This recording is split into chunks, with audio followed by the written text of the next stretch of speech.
Atlanta. Let's face it, this Super Bowl was the equivalent of the story your grandmother has told too many times.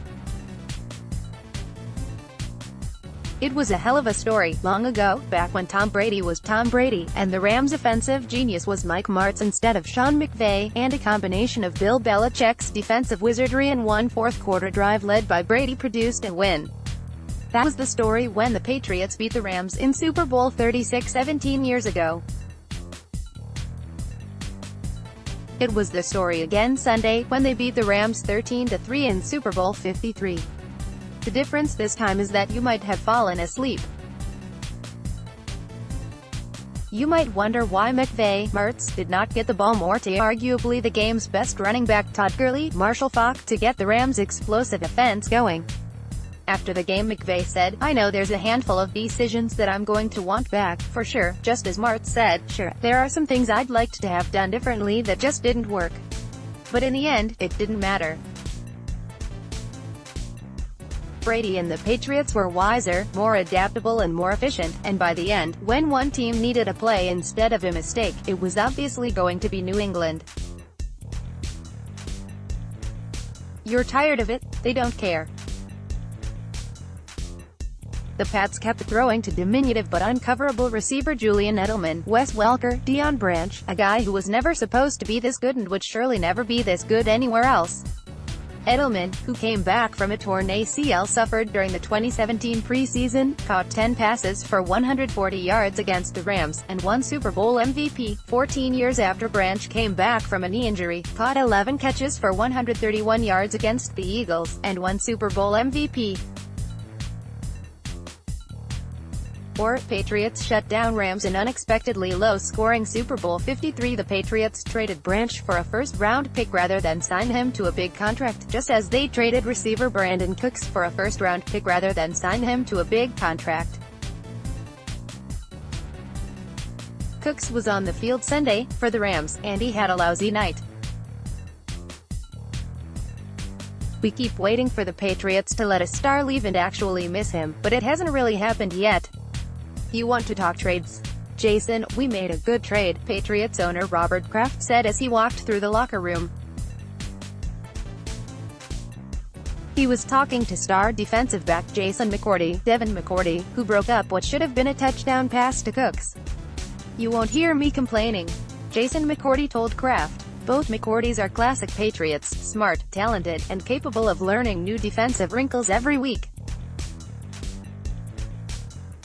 Rams offensive tackle Andrew Whitworth said, "They played a ton of man all year and this game they played a lot of zone. They kind of flipped the percentages." 2 weeks after the Patriots stopped MVP Patrick Mahomes for a half in the AFC Championship game, they stopped Jared Goff completely in the Super Bowl. Goff looked uncomfortable all night, from the first drive, a 3-and-out, to his post-game media session, when he sat down, found the microphone at an awkward height, and decided to stand up. "I expected to score a lot more points than that," Goff said. "It sucks the way it turned out. Patriots fans, get your Super Bowl LIII championship gear here." Well, it sucked for him. The Rams turned out to be just another team with a glitzy offense that arrived in a spaceship and left in an ambulance. The Patriots do that to you. New England center David Andrews said, "We knew we were in better shape, better conditioned. Knew we were the tougher team." How tough? Patrick Chung injured his arm in gruesome fashion and screamed on the ground, but he said it was out of frustration, not pain. In the locker room after the game, he needed help putting on his socks and his belt. "My brothers fought and finished the game," he said. So we're good. Chung arrived in New England in 2009 and has spent all but one season of his career there. The story is repetitive to him, too. But he loves it. "I mean, it's been the same for 10 years, man," he said. "I don't think it's going to change. It will change, eventually. But that's hard to believe when you watch Stephon Gilmore, Ty Law, intercept Goff to effectively seal the game, or Stephen Gostkowski, Adam Vinatieri, overcame an early miss to really seal it." The Patriots adapt but don't change. They adjust but don't panic. They have bad games but never bad seasons, and they are usually a hell of a show. This one was a dud, but it was their dud, and they kind of welcomed the dud, actually. I was happy it didn't come down to the last play like it has so many times, Brady said afterward. Patriots fans, purchase your Sports Illustrated Super Bowl LIII commemorative issue here. They were proud and pleased and not all that exuberant, at least not immediately. Other than linebacker Kyle Van Noy yelling, "That's my dog. Make him bleed," at down to Hightower, and a few younger players dancing, they were as subdued as any Super Bowl winner in memory. Maybe they were just tired. Maybe the lack of excitement in the game carried over a bit afterward. What's next? Brady will be back. Belichick will presumably be back.